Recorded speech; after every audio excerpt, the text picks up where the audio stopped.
All right, today we're going to talk about production and growth. Among different countries, there are variations in the standard of living. If you have traveled abroad, you might have noticed that some countries don't quite have the same level of infrastructure or living standards as the United States has. The average income in a developed country such as United States, Japan, Germany, is about 10 times the average income that we see in poor countries such as India, Nigeria, Nicaragua. And where we see a lot of these discrepancies is in their nutrition, their diets tend to be more poor, housing, their health care, they don't have the same access or quality to healthcare that we have. Their life expectancies tend to be lower. Their housing units tend to be smaller and, for example, may not even have conveniences such as AC. Also, access to education opportunities may be more difficult, and we'll talk about this a bit later in the chapter. So, here in the United States, our real GDP per capita, which is real GDP per person, grows about 2% a year. And this has been true for the past 100 years. Some years it grows a little bit more. Other years we have recessions where it declines, but on average it's 2% a year.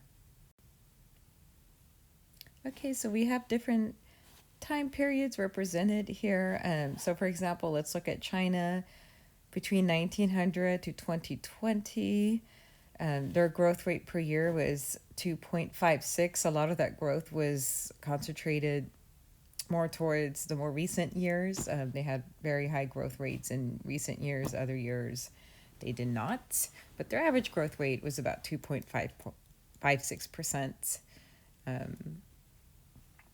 per year. So what we see in 1900, their real GDP per capita in 2020 dollars, if you were to convert that income to 2020 dollars, it was 834 a person. And we see in 2020, their real GDP per capita was 17,312. Okay, we look at Japan. In 1890, their real GDP per capita was 1751. In 2020, it was a bit above 42,000, and their average growth rate per year was 2.48%. And then so on. We go with Brazil, 2.36%. And then we go all the way down to United Kingdom, where their growth rate was a bit lower per year at 1.4% during the time period of 1870 to 2020. Again, this is just an average. Some years were going to be higher, some years they didn't grow. What I do want to point out here is that you have countries such as the United States and Canada, Germany, and the United Kingdom that had quite high real GDP per capita in their respective early periods. So, for example, Germany, Canada, United States, United Kingdom in 1870, their real GDP per capita was much higher than what we saw in the rest of the countries, even years later.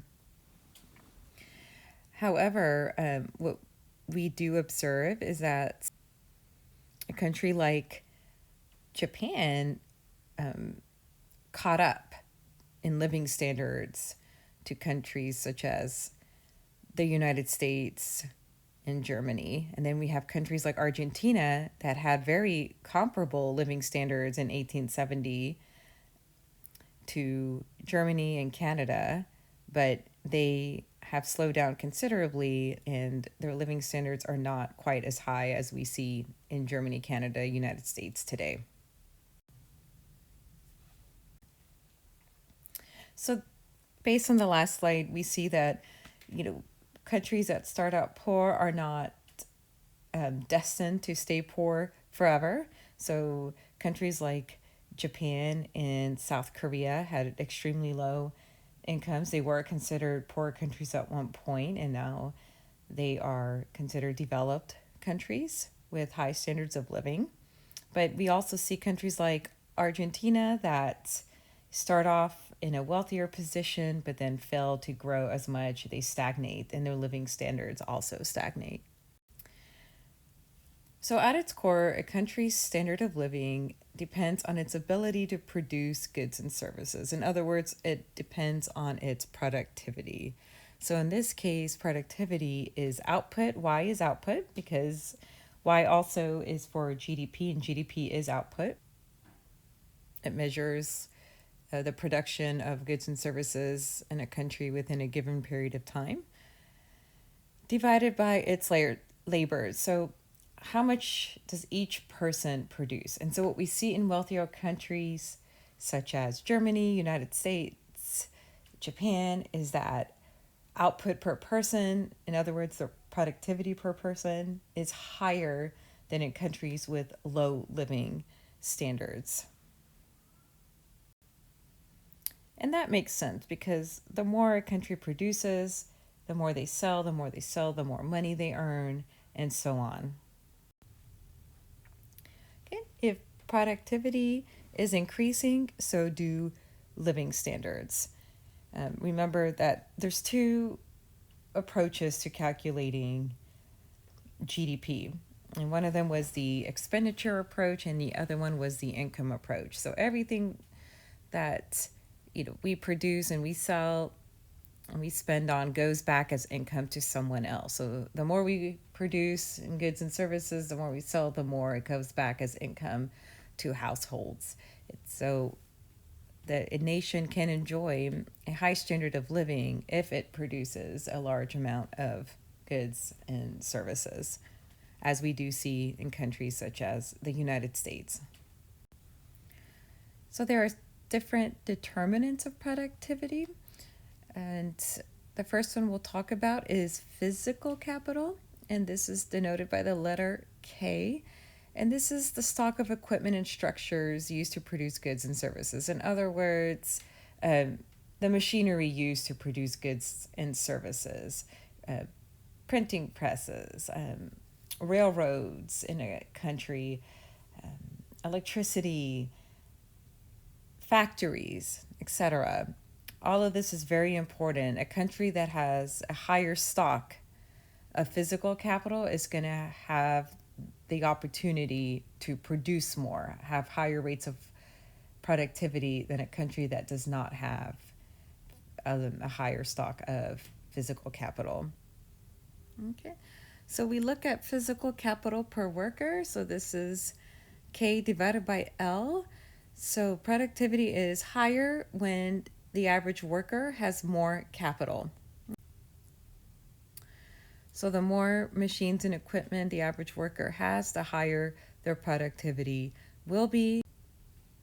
And again, productivity is denoted by Y divided by L. So an increase in K will cause an increase in Y divided by L. Second determinant of productivity is human capital, and this is denoted by capital H, and this is the knowledge and skills workers acquire through education, training, and experience. In other words, a better educated and trained and more experienced workforce will have a higher rate of productivity than a workforce that has lower levels of these things. So we see that an increase in human capital per worker will cause an increase in productivity. Another determinant of productivity, it's not always necessarily required, but it's always helpful, is if a country has a good stock of natural resources. This is denoted by a capital N. So natural resources, for example, will be like good land, for example, to grow crops on, rivers where they can have access to fishing, and any type of mineral deposits. Some countries are resource rich in oil, like Saudi Arabia, others in gold and different types of like copper, and copper is very often used in like computers, etc. So the more natural resources per person, the higher the productivity is. And so there's countries like Saudi Arabia where most of their GDP is from natural resources. And then there's countries like Japan, whose land is not very farmable. It's a small country. And so natural resources doesn't play so much into their GDP, and they're much more technologically focused instead. And another determinant is technological knowledge, denoted by a capital A. And so this is society's understanding of the best ways to produce goods and services. So it's, a country, for example, can manufacture cars, but another country can find a better, more efficient way to manufacture cars using less resources. And so they're able to produce more cars in a given time period than another country can. This is why research and development is so important, because a lot of times technological knowledge is increased through research and development, and the sharing of information as well is very important. Okay, so this leads to the production function, and this is output is a function of labor, physical capital, human capital, natural resources, times by the technological knowledge that's available at the time. Okay, so any increases in LKHN or A will cause Y output, in other words, GDP to increase. And the higher the GDP is, the higher GDP per person will be, and the higher the living standards will be. The production function also exhibits what we call constant returns to scale. In other words, changing all the inputs by the same percentage causes output to change by that percentage. So if we double all the inputs, meaning we double the amount of labor, physical capital, human capital, natural resources, then we will double output. Increasing all outputs by 10%, so multiplying each by 1.1, causes output to increase by 10% as well. If we were to triple all outputs, triple labor, triple physical capital, human capital, natural resources, then output would triple as well. That is what it means to have a property of constant returns to scale. We can also show the production function slightly different. If we multiply each input by 1 divided by L, then the output is also multiplied by 1 divided by L. So we can calculate productivity this way, because what we see here is that L times 1 divided by L gives us 1 over here. And then K multiplied by 1 divided by L will give us K divided by L, physical capital per person, and then doing the same to the rest of the inputs. So human capital per person, natural resources per person, gives us output per person. In other words, productivity. Remember, Y divided by L is productivity. There is an ongoing discussion with natural resources, and some will argue that population growth and increasing living standards is depleting our land, our water, our trees, etc. And eventually these are non-renewable, and it's going to limit our growth in living standards. But others will argue that yes, but with technological progress, we find ways to increase productivity using less of these resources. So we have hybrid cars, we have plug-in cars, for example. The newer homes that are being built do have better insulation than older homes. Double, triple pane windows, for example. A lot of insulation in the attic, and they use less energy. Also, we have a lot of homes that have solar panels, for example. We have large recycling programs now compared to 20, 30 years ago. And others will say also that market prices will reflect scarcity. So if a resource is very scarce, the prices tends to be high and it tends to increase the more scarce it is. And in real terms, a lot of natural resources prices are actually stable or falling. And so that just shows that resources are not scarce, meaning that they're not nearing their end in terms of supply. So, a country's standard of living, in other words, depends on its ability to produce goods and services. In other words, productivity. Productivity depends on how much physical capital there is per worker, how much human capital there is per worker, natural resources per worker, and the overall technological knowledge available. So, using physical capital, human capital, natural resources per worker. For example, what's the best way we can use all of this to make goods and services? And so policymakers can come in and also implement policies that will raise, for example, human capital per worker or even physical capital per worker, etc., which will lead to an increase in living standards. Okay, first, what they can do is encourage saving and investment. So, producing more physical capital requires a trade off of producing fewer, for example, consumption goods. And so, we saw this a lot in um, countries such as South Korea and China, is that they had this trade off. Like, countries did produce a lot of physical capital, and what it allowed is to increase production to a point where in the future they were able to have more physical capital and more consumption goods. But in the short term, it did require that trade off.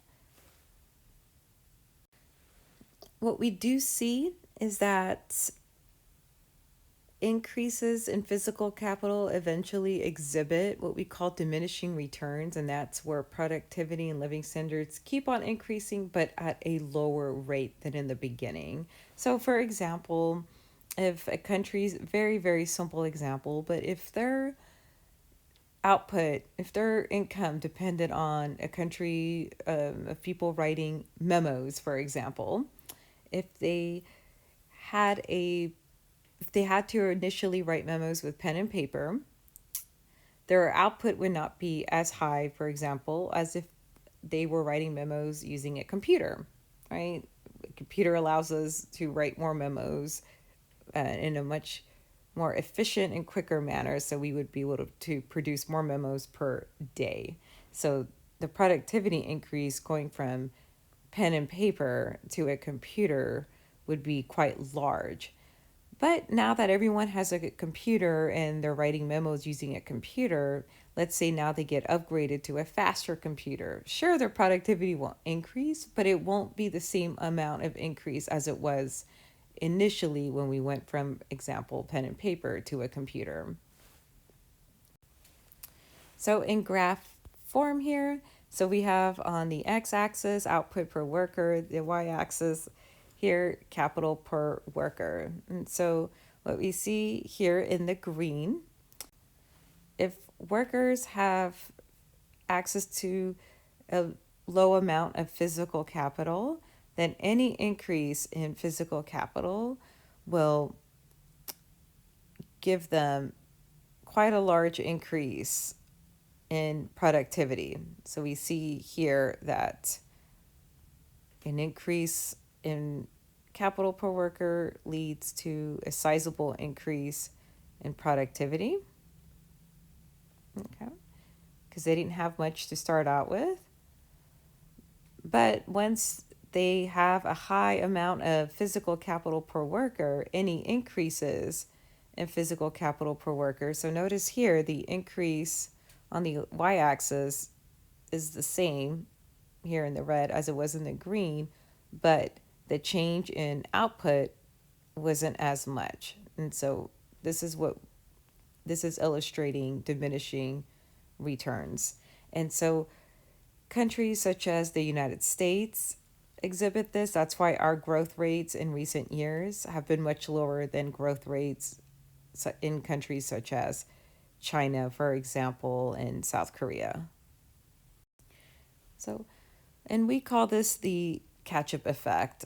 This is countries when they start off poor and they start acquiring more physical capital per worker, they grow at a much quicker rate than countries that started off rich. So, comparing United States and South Korea, throughout the period of 1960 through 1990, they spent about the same amount of their GDP on investment.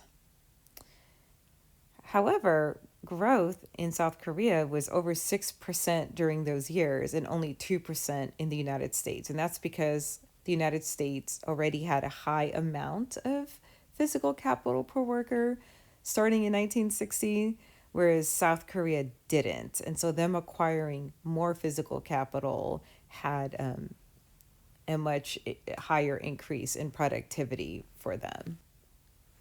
And this was so perfectly illustrated in the last slide, where the green portion is where South Korea started. And so you saw a much higher increase in productivity. And the red portion is the United States, already had a lot of physical capital per worker. So acquiring more had a smaller increase in productivity. Okay, and we can illustrate it again here. So South Korea would be here, the green. Okay. And the United States would be the red portion here. Them acquiring more physical capital leads to an increase in productivity, but it's not the same growth as a country such as South Korea that started off with a lot less. Some countries remain more closed off and they don't allow investment from abroad. And what we have witnessed is that countries that do allow investment from abroad experience much higher growth rates. So, two ways that countries can allow foreign investment to help their growth is through foreign direct investment and foreign portfolio investment. So, foreign direct investment would be, for example, the United States opening up a factory in Bangladesh, for example. And even though it is owned by the United States, that factory, it is still creating jobs in Bangladesh. It is providing them access to physical capital and also human capital, because then they learn a skill as well. And so that increases Bangladesh's productivity and living standards as well. Foreign portfolio investment finance with foreign money but operated by domestic residents. An example of this would be Americans buying shares of stock in a foreign company located in Thailand, for example. So even though that company is located in Thailand and operated by Thai people, they are accepting investment money from the United States. And with that investment money, they have more opportunities then to acquire more physical capital, for example, and also could train their workforce better. So it would increase their human capital as well. This is especially good for poor countries that don't have enough savings for them to acquire physical capital themselves. And so the money from abroad could give them those funds needed, for example, to acquire the physical capital needed to grow, and their productivity increases as a result. Other benefits is usually the foreign capital owners, will make some money off of it too, and increase their earnings. It increases the stock of, again, physical capital in the countries where the foreign investment is being directed to. This leads to higher productivity. Higher productivity leads to higher wages, and it also gives countries a chance to build state-of-the-art technologies within their own borders. Another way a country can help increase productivity and living standards is through having policies that increase education. Again, human capital is the education, the training, the skills that the population or the labor force has. And so, what we do see oftentimes is that there is a gap between wages of educated and uneducated workers because the premise is that the more education a worker has, the more productive they will be. Also,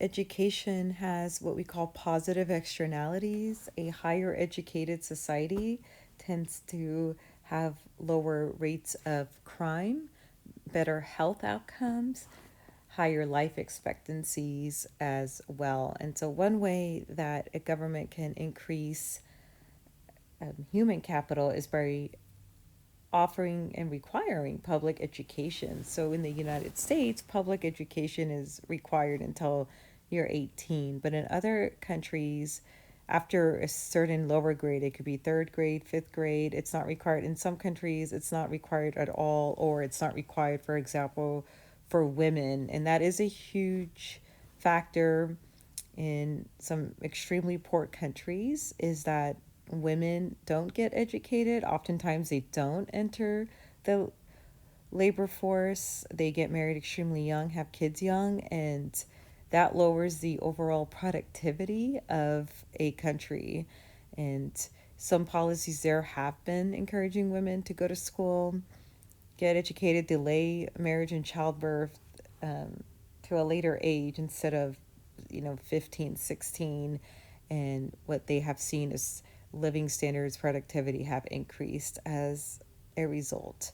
A big problem for poor countries is that a lot of times the brightest minds do tend to leave. They call this the brain drain.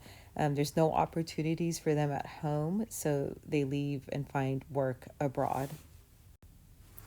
Another key to increasing productivity is expanding access to healthcare and good nutrition. When workers are sick and malnourished, they are not as productive. They cannot work as much, they cannot work as long, they can't do as quality work. I mean, think about when you're not feeling well and you're hungry, the quality of work that you can do versus when you're healthy and you're well fed. And what we also see is that, for example, in South Korea, from 1962 to 1995, caloric consumption rose 44%, and it was tied in with their amazing economic growth. They call it the miracle, really, how much they grew economically. Nobel Prize winner Robert Vogel also said that 30% of Great Britain's growth from 1790 to 1980 was due to improved nutrition. So it is very important that a country, the people in a country are healthy, they're not sick, they're not malnourished, or else they can't work, they can't be as productive. And it's really a tragedy in poor countries that it's a cycle that keeps perpetuating. And one reason they're poor is because their populations are not healthy, they are malnourished, and they cannot afford or access better healthcare and nutrition. And so, if policy were put into place to give them access to good nutrition and healthcare, it would increase economic growth for them. And the more economic growth they have, then the better healthcare and nutrition that will come as a result. Property rights and political stability is another key component to fostering economic growth. Part of economic growth comes from entrepreneurship. Think of all the amazing things that have come out of, for example, America, the automobile, the computer, etc. But for entrepreneurs to be willing to open their own businesses, they have to have property rights. If they open a business and the government can seize it, or even local people can seize it, and there's no repercussions, they will not take that risk, and hence it hinders economic growth. So they need to have, a country needs to have an honest court system, a court system that enforces contracts, a court system that enforces property rights, in order for people to be willing to put their savings into their businesses and increase economic growth. And also, a country that is in constant turmoil and war will, again, not see high productivity levels at all. Um, People tend to flee their countries during times of political instability, and they do not use their money for business purposes either. So, what we see is in poor countries, contracts aren't enforced very well. There's a lot of corruption and bribery that goes on. And so, oftentimes, bad behavior, fraud, corruption goes unpunished. And in a country that has political instability as well, again, does not foster economic growth whatsoever. People tend to flee.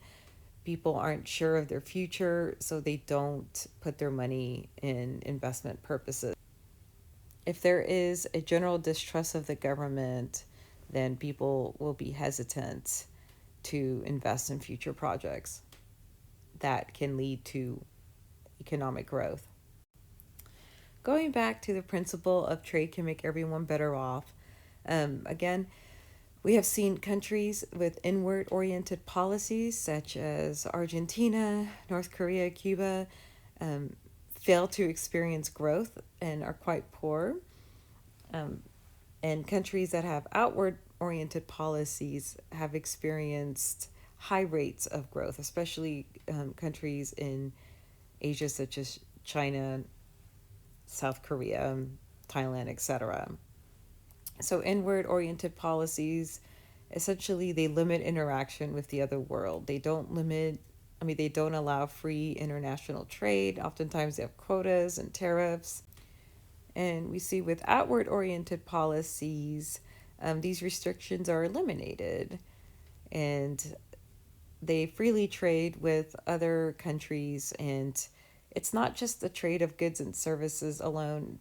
A lot of times, this facilitates trade of technological knowledge as well. Or a country that doesn't have the capacity to produce their own physical capital can import it from other countries, for example. Okay, so again, countries with outward oriented policies have achieved great increases in their standards of living, in countries that have failed to grow. Another key component to increasing productivity is to invest in research and development.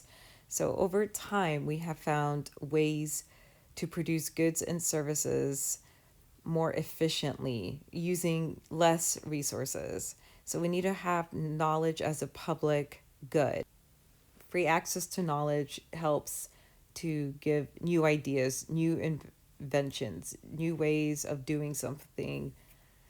And policies that help promote this is one, giving patent laws, so having a patent expire after a certain amount of time. Also, giving tax credits for any type of private sector research and development. So, a lot of private companies, even cosmetic companies, the research and development they do, oftentimes they can get tax credits from the government for that. And that knowledge can be used in another area to help develop something else.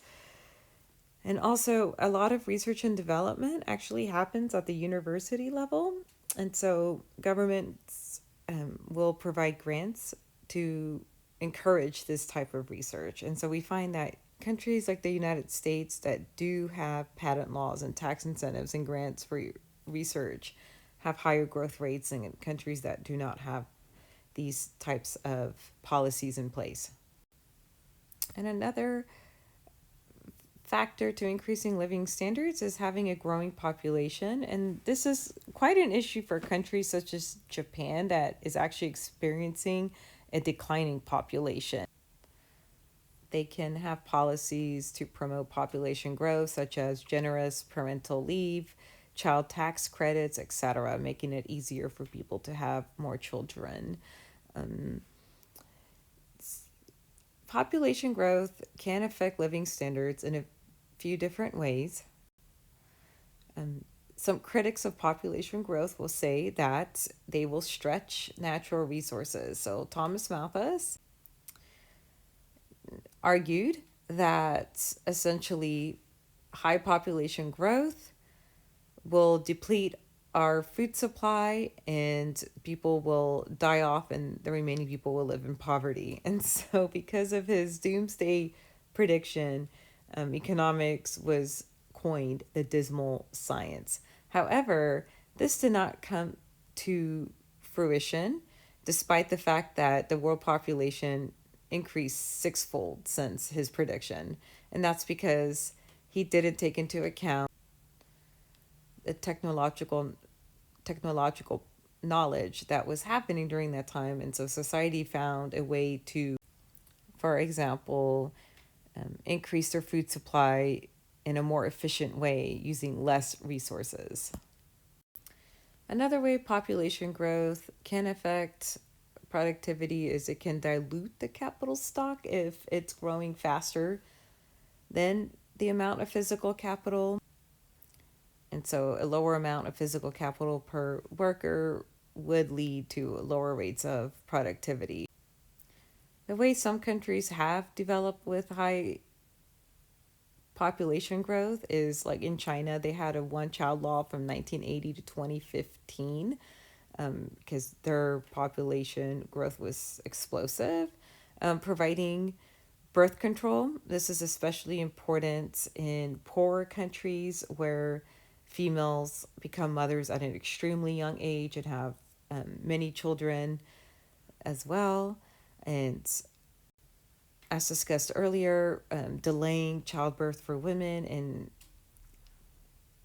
giving them access to educational opportunities increases output, increases living standards.